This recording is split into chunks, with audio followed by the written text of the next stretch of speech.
Bom, pessoal, Renato Braga aqui, sejam bem-vindos a mais um Talk. Hoje eu estou com o Gabriel Matias da Crowd. E aí, Gabriel, tudo bem? Tudo bom? Beleza, Renato? Tudo ótimo. Cara, seja bem-vindo a um dos meus talks aí, um tempo onde a gente conversa, a gente troca um pouco de ideias a respeito de diversos assuntos. E hoje eu queria falar sobre home office, cara, que é um assunto que está em alta, que veio Sim, para resolver, barra, trouxe também alguns impedimentos, alguns empecilhos, e a ideia é a gente trocar um pouco sobre esse assunto. legal. Cara, ninguém melhor do que você para conhecer de home office, cara. Assim, dá um overview para a galera aí do que a Crowd faz, né, com relação aí aos freelancers. Legal. A Crowd ela nasceu com a cultura do home office, né? Então, por conta do mercado de marketing digital e de tecnologia, tem uma série de especialistas, a gente acabou nascendo com uma cultura de só contratar pessoas remotamente para produção, né? Mas nem sempre foi assim. A parte de time interno, tá? Então, era uma coisa que a gente teve escritório ali com o time interno, e porque eles usavam a plataforma para contratar os freelancers, estavam remoto, tudo, né? Os clientes queriam ainda ir no escritório para ver, para sentir confiança, para fechar projeto, tudo. Mas a produção da Crowd sempre foi remoto desde 2013, né? Então, bem antes aí da pandemia. Então, a gente aprendeu bastante essa parte de produzir bem remotamente e, e temos também, aí estamos aprendendo com todo mundo a parte de cultura com time interno, né, com colaboradores, engajamento, né, que eu acho que é muito diferente do que a gente vivia ali num escritório nesse sentido. Mas assim, eu vejo que quando você consegue desaprender o que você tinha e começar uma coisa nova, você traz muito benefícios assim de estar remoto. Exato. E quantos freelancers vocês têm cadastrado, que são remotos? A Crowd, na plataforma dela, tem mais de 21 mil profissionais cadastrados, tá? Entre designers de UX, desenvolvedores, copywriters ali para a parte de geração de conteúdo e gestores de tráfego que faz a parte de mídia ali online, né? Então, a gente, dentro da plataforma, a gente tem uma série ali de algoritmos, dados, né, para fazer cruzamento de profissionais e descobrir quem que é o melhor profissional para cada tipo de projeto, quem que está disponível, quem que está dentro do budget, né, uma série de informações ali e cruzar. E a gente tenta trabalhar ali com os 3% melhores, sempre, né? Então, alocar sempre os 3% melhores para os clientes, sempre remoto, né? Nossa, a segmentação de 3%, cara. O cara tem que ser É, muito bom. É exato. excelente, cara. E desde 2013, né, que você falou, tem essa tratativa de lidar com os freelancers, né? Pessoas que não, Remotamente, sim. e principalmente pessoas que não estão diretamente ligadas à instituição ou à empresa, que é onde a tratativa torna-se um pouquinho mais difícil, né? O relacionamento um pouco mais difícil. E, assim, desde 2013 até aqui, quais foram as principais dificuldades que você teve? Tá? Uhum. Não trazendo negativamente o home office, porque o home office ele veio realmente para Sim. transformar, né, a forma de como nós trabalhamos e veio para ficar.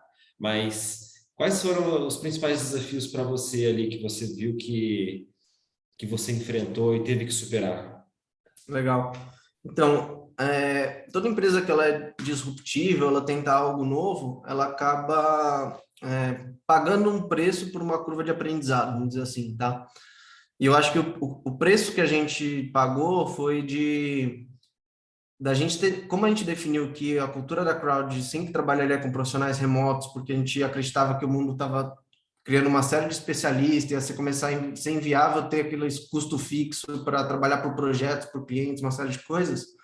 A gente vem investindo nisso desde cedo, de trabalhar remotamente. E aí o preço que a gente pagou por isso é que antes da pandemia, bons freelancers, existiam alguns perfis, né? Tinham pessoas que já viviam de freelancers, mas era uma minoria muito grande, era uma minoria, né, quer dizer, e existiam muito boas pessoas, mas elas trabalhavam nos seus empregos. Então eles produziam só à noite quando chegavam em casa, né? Então eles se deslocavam para ir e tal, né? E à noite eles produziam ou nos fins de semana. Então facilidade de comunicação no horário de trabalho, era uma coisa que dificultava muito com o time interno ali que cuidava dos projetos. Então, eu tive que investir muito inicialmente em ter um time muito bom de gestão de projeto, que atendia os clientes em horário comercial, né? Contratava os freelancers na plataforma, como sempre, mas eles ali tinham que já falar um pouco mais assíncrono com os freelancers, né? Já era uma comunicação, já não era tão simples, mas tinha essa camada para fazer essa garantia de qualidade. Com a vinda da pandemia, né, muitas mais pessoas ficando remoto, principalmente na área de marketing e tecnologia, isso mudou muito, porque agora tá todo mundo não, né? Pelo menos nessa área, grande parte está aí em casa. Então é muito fácil da gente conversar com os freelancers no horário de trabalho, e isso fez a gente fazer uma mudança no modelo de negócio, onde a gente não faz mais gestão de projetos, então a gente faz apenas a alocação dos profissionais remotos e tem um customer success, como se fosse um outsourcing ali, e caso precise trocar esse profissional, a gente troca. Isso tanto para um job quanto para uma squad de times aí de várias pessoas alocadas ali, né? Legal. Então, as primeiras dificuldades era a diferença de horários, né? Que o cara Era, tem da disponibilidade, e isso dificulta bastante a gestão a gestão e a entrega também, né? Às vezes o dificultava. acompanhamento. Exatamente. Por isso que eu fazia um investimento muito mais alto em gestão de projetos antes da pandemia, e pós-pandemia isso meio que inverteu. Eu hoje pago mais os freelancers, eles já falam direto com os clientes, tudo, e eu tenho ali um time de customer success para garantir qualidade, trocar e fazer tudo acontecer. Então, meio que Uhum. a conta, ela meio que se inverteu, assim, né? Hoje os freelancers ganham mais, e eu tenho menos, invisto menos em camada de gestão, né? Por conta dessa Uhum. mudança. E como é que era a gestão de qualidade, né? Como é que você media a qualidade? Eles davam uma estimativa e você, beleza, você dava liberdade para que eles pudessem criar debaixo dessa estimativa e recebia o resultado ali, o pacote final? Dos freelancers, você diz? Isso. Então, no começo, o que acontecia, assim, o cliente, ele falava com o gestor de projeto. Então, o gestor de projeto, ele meio que cuidava ali de toda essa parte. Então, se por acaso um designer que ele contratou na plataforma não entregou um negócio, tudo, ele passava sempre um prazo com gordura para o cliente, e se desse alguma besteira, ele Uhum. trocava o designer e o cliente nunca nem sabia o que acontecia, Uhum. né? Então, essa camada de gestão, ela, sei lá, meio que pensa, você vai num restaurante, você pediu um prato, você não sabe o que aconteceu na cozinha até aquele prato chegar, pode ter acontecido vários problemas lá. Uhum. E então isso acontecia. Então os clientes sempre tinham as entregas bonitinhas porque essa camada de gestão ela conseguia segurar isso, por conta dessa dificuldade de não ter tanta gente remota, full time, né? E nesse momento.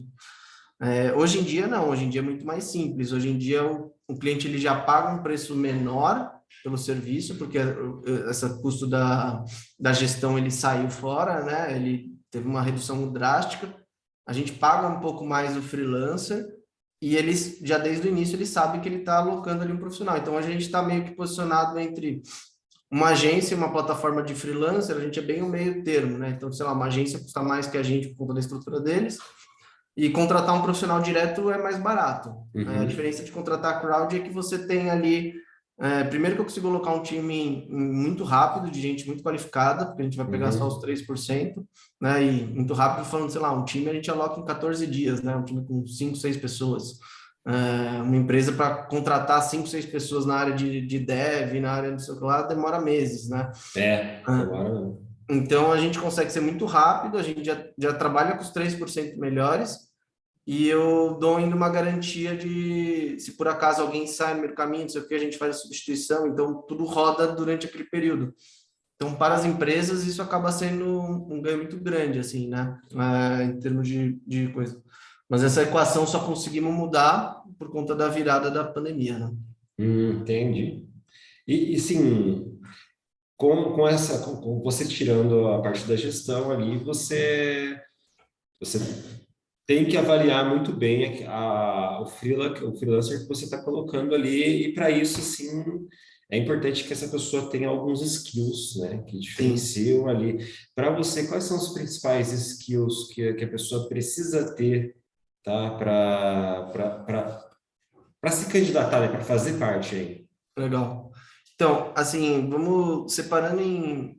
A gente tem hard skills e soft skills, né? Então, hard skills é uma coisa que a gente vai cruzar para o projeto. Então, sei lá, o cliente tem lá, vai desenvolver um projeto que é em Python, o cara vai precisar ter skill de Python lá para conseguir atuar. Isso acho que é um ponto. O outro, ele está interessado em trabalhar naquele projeto para aquele cliente, né? E num valor ali que já foi acordado ali com o cliente. Então, tipo, tem toda essa parte aí que já vai eliminando uma série de gente. E aí depois a gente tem soft skills, que é validado numa curadoria nossa, que essas soft skills a gente preza muito mais por comportamento, né? Então, vamos dizer assim, proatividade, se o cara né, é uma coisa muito mais sentida, assim, né? Se ele você sente aquela confiança no profissional, né? Você vê que ele está engajado realmente com o projeto, se ele entendeu a dinâmica, né?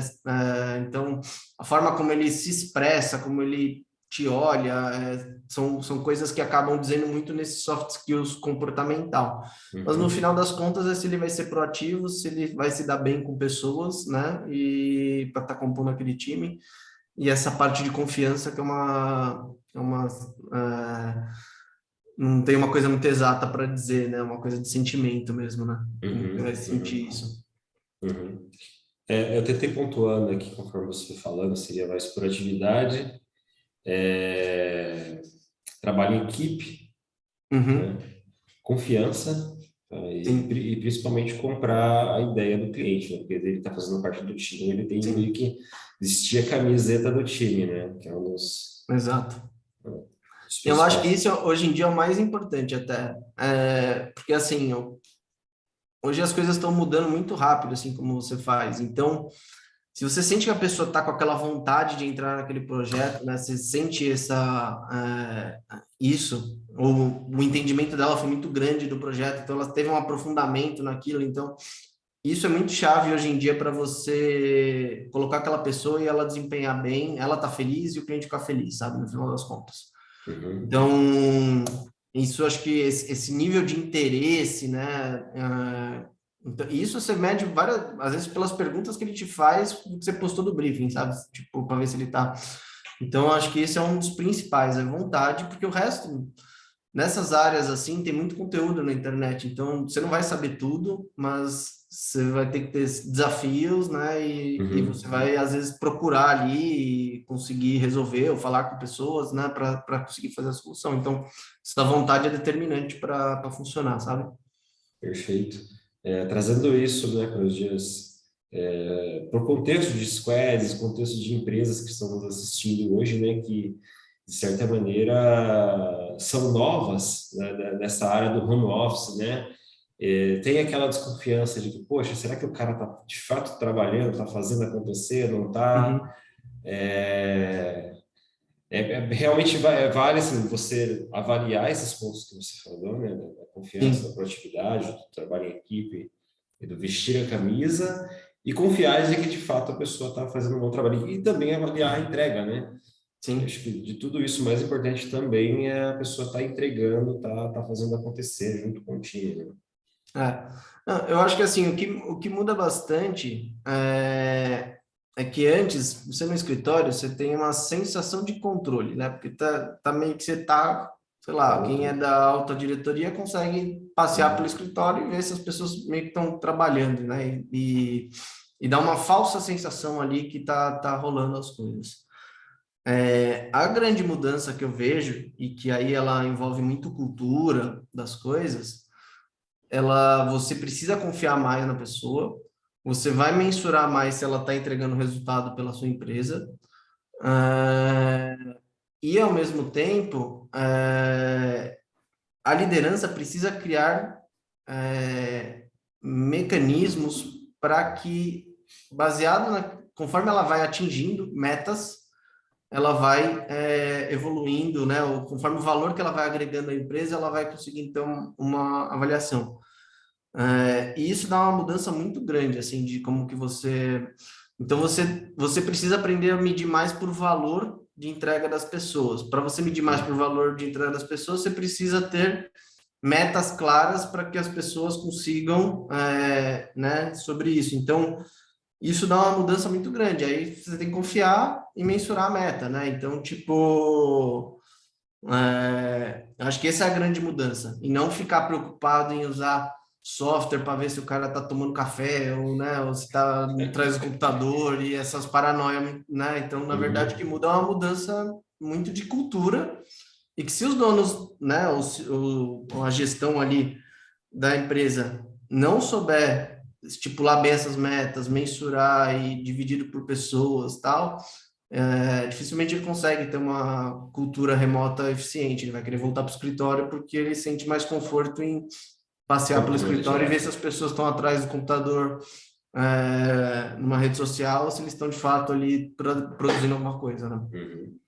E me fez lembrar até de uma história interessante que um colega meu de trabalho falou uma vez, de que um colega dele, não sei, algum conhecido, desenvolvedor, cara muito bom, e foi fazer trabalho de home office para uma outra empresa fora do país e que ganhava muito bem. Aí o cara ele começava a fazer entregas, e para ele, assim, tipo, como ele ganhava por entrega, e quanto mais ele entregava, mais ele ganhava, tá? E o que que ele fez? E como ele ganhava bem, ele começou a contratar pessoas. Então ele tipo dobrou, triplicou a entrega dele, tá? Sim. Gerando um voto de desconfiança na empresa, tá? Que identificou que o próprio cara estava tipo criando uma empresa em cima da outra. Uhum. Aí, como é isso aqui faz muitos anos, tá? E nisso a empresa criou aquela política de abrir a câmera. Então, o cara agora vai ser monitorado para ver se o cara está de fato sentado produzindo. Assim, isso é muito arcaico, né? Para hoje isso não funciona Total, de total. maneira nenhuma. Acho que não seria muito intrusivo usar esse tipo de método, mas é mais para lembrar mesmo É. dessa anedota Não, o Bill Gates interessante. tem uma frase que é bem interessante, né? Que ele fala quando você tem um trabalho, eu não vou lembrar exatamente, mas é uma frase bem famosa, né? Que ele fala para você contratar uma pessoa preguiçosa, porque essa pessoa ela vai dar um jeito de fazer aquele trabalho que é de uma maneira muito rápida. Eu não lembro a frase como que ele fala exatamente, mas no final o sentido é esse. É. E no final das contas, é muito mais isso, entendeu? É muito mais você conseguir. Porque esse cara ele gerava um valor para a empresa. E aí o Uhum. fato de terem descobrido como eles estavam fazendo isso, aí se tornou um problema. Agora, enquanto os caras estavam olhando só o número, enquanto a empresa estava crescendo, porque ele estava conseguindo dar conta de produzir, ganhar mais, não sei o quê, estava tudo legal. Então, acho que precisa ter essa mudança de tipo, não importa como as pessoas vão fazer. Elas precisam te Uhum. entregar aquilo, e se elas estão agregando um valor na empresa, elas podem ganhar mais, né? Ter ferramentas para isso, né? Que é colocado pela gestão.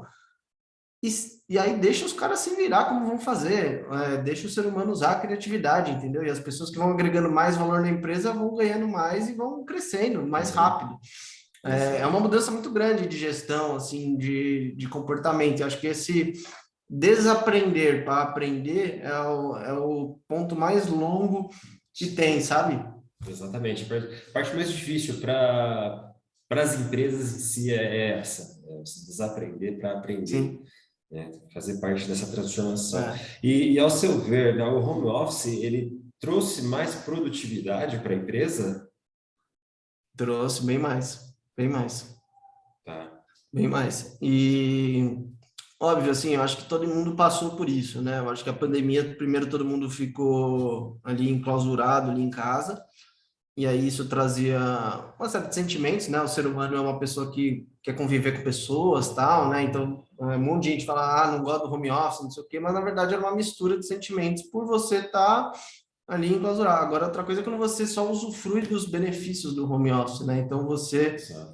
você pode fazer um pouco mais de coisas, né? Tinha gente que tinha que acordar e já ir para o trabalho, agora dá para você acordar, dá para você ir para academia, não sei o quê, voltar, entrar, tipo, dá para você cuidar um pouco mais de você nesse sentido, né? Você pode estar na sua casa, você quer almoçar e descansar 15 minutos, né? E você faz. Tinha um monte de gente que, né, perdia 2, 3 horas de locomoção, que agora conseguem estudar e se desenvolver mais rápido na carreira. Depende muito como você vai usar seu tempo, né? Isso vai muito Uhum. de pessoa para pessoa, mas eu acho que ele criou essa possibilidade. Então, quem está afim de crescer, quem tem essa parte, no home office está conseguindo mais, né? Quem tem esse caminho mais claro, né? Sabe o que tem ali e conseguir fazer. Então, eu acho que isso é um benefício muito grande. E agora, o ponto mais desafiador, assim, acho que do home office é você... é a parte ali da galera mais júnior, né? Porque eu acho que, assim, você aprende muito por observação de comportamento. E agora não, a galera júnior ela precisa, essa parte ficou um pouco mais distante. Então essa camada eu acho que ela sente um pouco mais para você ali, né? Mas nada ali também não é impossível de se desenvolver se você acaba dando umas metas claras. Então, exemplo, você pode usar o tempo que a pessoa perdia para se locomover, não sei o quê, e dá uma hora ali, às vezes, em vez dela produzir às 8 horas, ela produz 7, uma hora ela estuda para fazer coisas que você vai direcionando. Então, ela vai começando a crescer. Isso é uma das coisas que a gente implementou na Crowd. Então, Nossa. eu prefiro que as pessoas trabalhem 7 horas e estudem uma todos os dias do que elas trabalhem 8 e não estudem nada. Tipo, porque tá uma mudança muito grande das coisas e a gente precisa ir desenvolvendo pessoas, né? E as pessoas precisam ir crescendo. Então, ali, quem cuida das operações, ela tem meio que todo mês ali ela vai distribuindo coisas para as pessoas estudarem, né? Então, Uhum. seja um curso que a Crowd às vezes ajuda, seja um livro, e depois do mês discute sobre isso. Então, a gente acaba aderindo isso porque tá tudo em mudança e quem tá atualizado, tipo, tá surfando. Quem não tá, tipo, vai ficando para trás cada vez mais, sabe? Então, é meio que isso, né? Pô, legal. Você tá com tempo aí, cara? Acho que a gente está Tô, estourando o tempo, tô. né? Beleza. Isso me fez lembrar, cara, em 2012, quando eu estava na faculdade ainda, tinha um professor, ele tinha uma empresa que desenvolvia plataformas de desenvolvimento para inteligência artificial, cara, isso em Uhum. 2012.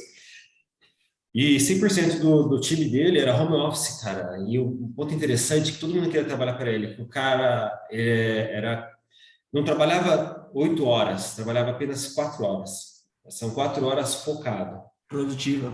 4 horas produtiva. Então, tipo, você pode estar na China, cara. A partir do momento que você sentou, você vai sentar, você não vai levantar para beber água, para ir no banheiro, você vai ficar as 4 horas ali produzindo intensamente a codificação.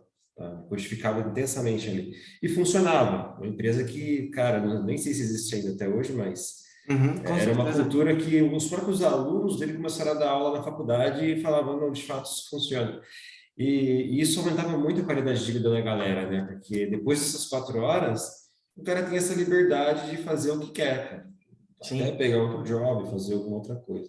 E uma dificuldade que eu vejo muito nas pessoas hoje é conciliar a vida pessoal com o trabalho, né? Quando você Uhum, traz o trabalho para casa, né, dependendo da forma de como você lida, a pessoa não consegue meio que desligar depois, uhum. tá? Ou, né, algumas pessoas que eu vejo também têm dificuldade com reunião. O cara, antes, no presencial, o cara entrava, né, a gente podia dar como exemplo a matéria, né?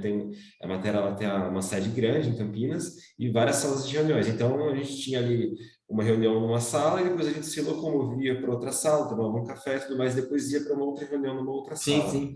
Hoje não, hoje com 2 cliques você sai de uma sala e entra na outra sem levantar, tá? E para a saúde, cara, isso é horrível. Tem pessoas que não estão conseguindo fazer esse tipo de gestão. Qual que são as sacadas aí que você traria para essas pessoas? Cara, assim, uma coisa que eu gosto muito de estudar é sobre a parte, assim, coisas da natureza, né? Como que elas influenciam na nossa performance em geral, né? Sei lá, esses biohacks, né? Que falam assim em geral. E uma das coisas que existe, assim, é sobre ciclo circadiano. Então, tipo, o ser humano, a nossa vida é meio ciclada, assim, tipo, tudo, né? Então, sei lá, a mulher, ela menstrua num período de X, né? E uma das coisas, assim, é você, até para dormir, né? Então, a gente tem meio que genes que são como se fossem relógios, né? Então, quando entra a luz do dia, seu cérebro acaba despertando, então começa a produzir mais cortisol, diminui a melatonina, quando a luz começa a ir, começa a subir melatonina, diminui cortisol e você dorme. Então tem um ciclo que é baseado na luz natural do dia, e isso influencia seu sono, qualidade, uma série de coisas. E a gente tem um ciclo, normalmente, que a gente consegue prestar atenção, fazer alguma coisa produtiva durante 1h30, né? Então, durante 90 minutos você consegue, de fato, pegar e focar em uma coisa. Então, uma coisa que eu uso na minha vida sei lá, eu uso um relógio, eu boto uns timers, e quando eu boto para fazer aquilo durante o período, eu faço, e depois ele me avisa e eu paro, dou uma saída, 10 minutos, volto e continuo. Isso faz com que eu termine meu dia e não me sinta esgotado. Porque quando você, tipo, pula de reunião em reunião, tipo, não sei o que, aí chega às 6 da tarde, você tá, tipo, parece que sugaram, sabe, toda a sua energia. E quando você faz essas quebras, mais que se dura 10 minutos, e aí 10 minutos você não, tipo, não é 10 minutos sair para ficar no celular vendo e-mail, ou, né, tipo, tira 10 minutos e sai. Mas fazer essas quebras, ela é importante para você, tipo, ficar com a saúde mental boa, né, e para você conseguir performar durante esses 90 minutos, porque também não adianta você ficar ali 3 horas parado ali no computador, porque a sua produção não é igual. Tipo, então, é uma das coisas que eu tento respeitar esse ciclo, assim, das coisas da natureza, tipo, tento implementar um pouco mais na minha vida, assim, né? Seria mais respeitar o processo natural da vida, né? Né? É, Exato. tem muitas pessoas que, vou fazer uma hora extra aqui para adiantar, mas na verdade às vezes nem está adiantando porque, cara, já não está Sim. mais produzindo como produziria É. no outro momento. E esse negócio do ciclo é tão bizarro que, assim, normalmente as pessoas, o que elas fazem? Elas acordam um horário durante a semana e no fim de semana acordam e dormem em outro horário. E isso desregula todo o ciclo. Aí, normalmente, por isso você sente segunda, você tá sempre quebrado, assim, tipo... Que você meio que você vinha numa rotina e fim de semana você mudou esse ciclo seu e joga 2 horas para frente, né? Não sei o quê. E aí, na segunda, você tem que voltar a acordar no outro horário e aí você se sente quebrado na segunda, né? E aí começa. Sei lá, uma coisa que eu senti, eu uso muito na minha vida. Hoje em dia, não. Tipo, eu acordo e durmo no mesmo horário, tipo, até nos fins de semana. E aí, tipo, meio que acordo todos os dias bem, durmo todos os dias bem, não tem problema nenhum referente a isso. Mas Uhum. eu acabo meio que usando esse artifício, assim, né? De Esses controlar um pouco hacks. maior. Nossa, cara, perfeito. Agora entrando aí numa última etapa, né, falar um pouquinho sobre o desafio da cultura no home office, Uhum, tá? Um dos principais desafios das empresas hoje é você implantar uma boa cultura na sua empresa, tá? Com os seus colaboradores no home office. Uma coisa é você estar ali, você está sentindo, tá contato da galera, então você consegue uhum, sei lá, até mesmo de espelhamento, você consegue de alguma maneira ser exemplo na frente das pessoas para que as pessoas sigam o seu exemplo. É a melhor sim. maneira de você transmitir a cultura ali, um dos pontos. Mas hoje, com o home office, fica difícil, cara. E como é que você vê isso? Assim, é um novo desafio que a gente vai ter que, de certa maneira, superar. Quais são as ideias que você tem para solucionar? Então, eu acho que, assim, antes,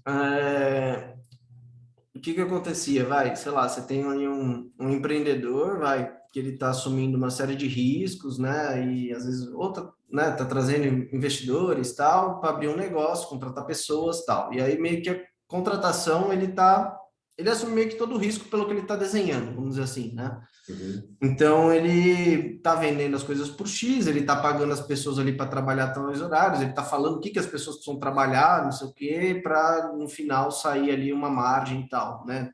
De forma bem simplificada, vamos dizer assim.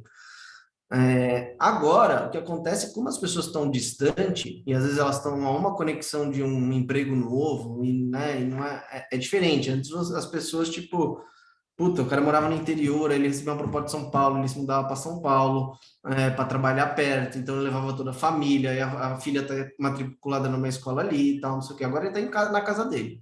E, tipo, para ele fazer uma mudança de emprego é tão fácil que isso muda muitas coisas, e por isso que tá um turnover muito grande, né, nesse sentido. uhum. O que eu vejo agora é que as empresas elas precisam ter gatilhos que as pessoas não ganham apenas o seu salário. Elas ganham um variável pelo que elas produzem e isso precisa ser medido. A partir do momento que você consegue fazer isso e deixar isso claro, o nível de engajamento das pessoas crescem com a sua empresa. Então, elas já não ficam tão simples uma conexão de sair para ir ali, porque ela tem, beleza, eu tenho um fixo de tanto, mas se eu faço isso a mais e não sei o quê, e estão me dando isso, eu consigo ganhar um variável, né? Então, assim, exemplo prático na Crowd, o que a gente pratica?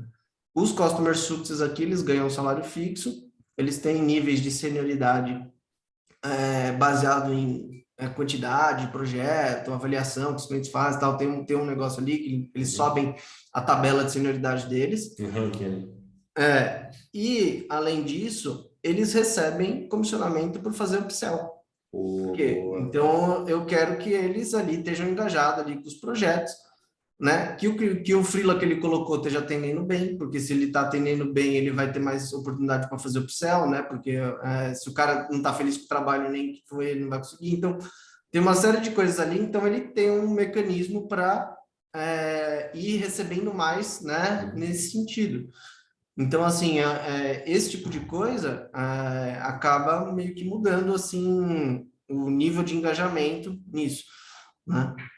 E aí, uma das coisas, sei lá, por exemplo, a gente faz aqui, não é só o upsell da primeira venda. Ele ganha 5% a mais no contrato novo que ele fez de upsell recorrente. Então, tipo, tem o caso aqui que a pessoa consegue, às vezes, ganhar 2, 3, 4 mil reais a mais por mês por upsells que eles estão fazendo ali, entendeu? De variável. E aí isso começa a influenciar bastante, tipo, como a pessoa lida nesse sentido. Então, assim, eu não me preocupo tanto com o que ele está ali fazendo nas horas dele, mas eu, de fato, meço quantas pessoas ali estão fazendo upsell, né? Aí tem a parte de avaliação ali do que é feito ali, que operações cuidam. Então, são mecanismos de mensurar e de gatilhos que a pessoa pode ganhar mais que acabam influenciando a forma de gestão, né? E assim, eu tô falando do Customer Success, normalmente você vê comissão só numa área comercial da empresa, e agora, tipo, eu tô falando, né? Então, tem uma mudança drástica de gestão aí acontecendo, né? Isso é importante, cara. Porque antes, no físico, né, as empresas, elas investiam no bem-estar da pessoa lá. Então, ali, tem sala de descompressão, tem videogame, sei lá, Sim. tem snacks, tem uma série de coisas ali para o cara se sentir bem. A partir do momento que ele foi para o home office, ele perdeu esses mimos, né, esses benefícios. Sim. Então, o cara em si não se sente reconhecido. Ah, mas ele ganha bem, né? Tá compatível com o mercado.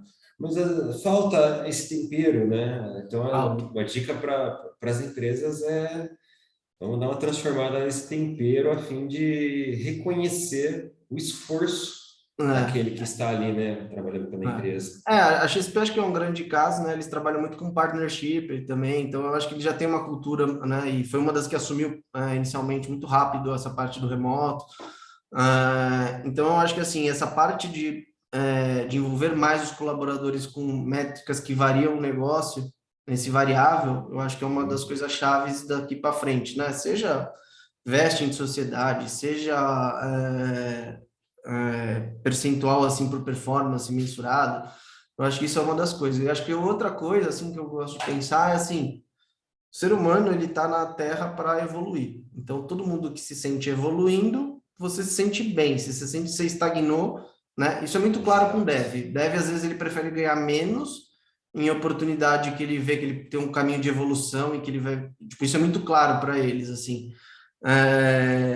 Do que às vezes ganhar mais um negócio que ele não vai evoluir tecnicamente, porque ele sabe que daqui 2 anos ele está desfasado e aí ele já não consegue mais, né? Então, só que isso acontece com todo mundo na prática. Então, assim, as empresas que conseguem cuidar da evolução das pessoas e tem esses gatilhos ali, eu acho que são as empresas que mais vão performar, pelo menos é o que eu acredito e pratico aqui na Crowd, né? Então, que nem eu falei, eu prefiro que as pessoas trabalhem 7 horas e estudem uma, porque elas vão estar aqui dentro, elas vão estar sentindo que elas estão evoluindo na carreira delas, e ao mesmo tempo tem ali uma possibilidade de ganhos extras, tal, não sei o quê, do que você ter ali uma não, né? Você tá todo mundo, você não sabe o dia da manhã, né? Você tá no escuro, você tá uma série de coisas ali. Então, eu acho que isso são as principais mudanças que eu vejo hoje em dia para você conseguir ter uma boa performance remotamente, né? Com time remoto. Exatamente, trazer o cara para o nosso propósito, né? O É, propósito da empresa. As pessoas perdem o propósito, perdem o processo, não vislumbram um futuro, né, na qual eles façam parte, né, de maneira sim. crescente, e realmente tem esse turnover, né? E assim, para pensar, a gente veio de uma evolução numa revolução industrial, né? Então, sei lá, a Uhum, revolução industrial, né, criou todas as máquinas ali, as indústrias, então, sei lá, produz leite. Você ia lá para, tipo, trabalhar 8 horas lá para, né, colocar uma máquina, botar na caixinha, sei lá, fechar e empacotar, né? Então, você, tipo, você ia fazer um pedacinho daquilo. uhum, E você não tinha muito uma visão do todo, né? Tipo, né? Então o dono talvez saiba que ele está conseguindo vender tantos leitos, impactar tantas famílias que estão sendo alimentadas, assim, assim, assado, né? Então, agora é muito importante ter essa clareza, né? As pessoas querem trabalhar com propósitos, então ela precisa ter muito clareza. Puta, eu estou trabalhando nessa empresa que faz esses tipos de impacto, beleza, eu faço um pedaço, mas eu tenho uma clareza dessa visão, tenho uma transparência disso, né? E aí a exato. transparência é tão grande que eu sei que se eu estou produzindo mais, ajudando a empresa a ganhar mais, eu também posso ganhar mais, né? Então, tipo, eu acho que essa mudança, ela é muito drástica, assim, sabe? Uhum, muito bom. Bom, acho que já tem mais coisa para falar, mas acho que o tempo já se esgotou. Bom, obrigado, Gabriel, pelo seu tempo, cara, pelas suas sacadas. Eu acredito que tudo que nós falamos aqui foi bem interessante, que muitas empresas vão ter boas pescadas aqui da que a gente falou. Aí, qualquer dúvida também, o pessoal pode colocar nos comentários. Eu ou direciono para o Gabriel as perguntas, a gente vai se falando. Valeu, Gabriel. Com Obrigadão, hein? certeza. Obrigado a vocês aí, espero ter conseguido contribuir. Contribuiu bastante. Valeu, Valeu. pessoal.